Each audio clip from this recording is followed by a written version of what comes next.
Околу 40 на Штипјани, наместо да ги плаќаат сметките за електрична енергија, издржуваат казна затвор, информираат од Штипскиот ностоven суд. Најчесто тужбите се однесуваат и на диво приклучување, односно кражба на струја.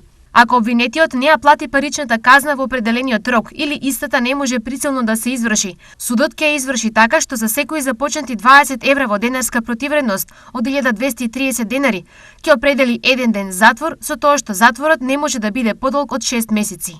Информираат од Основниот суд во Штип. За сега судот изготвил 310 решенија.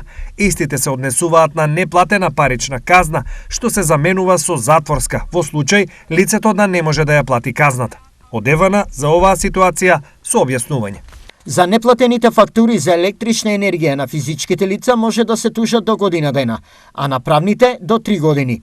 Корисниците се известуваат, односно опоменуваат за неплатениот долг во текомните фактури и се предупредуваат дека доколку не се подмири истиот, ќе се поведат мерки за присилна наплата.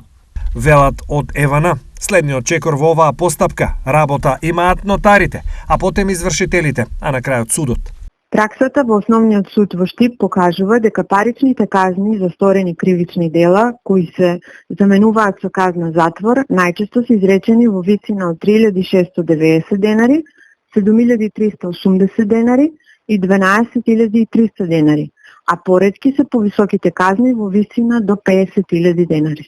Инаку помеѓу 40-ната Штипјани кои се на издржување казна, затвор, има и жени. Штипјани се во Струмичкиот, а Штипјанки во женскиот одел во затворот Идризово.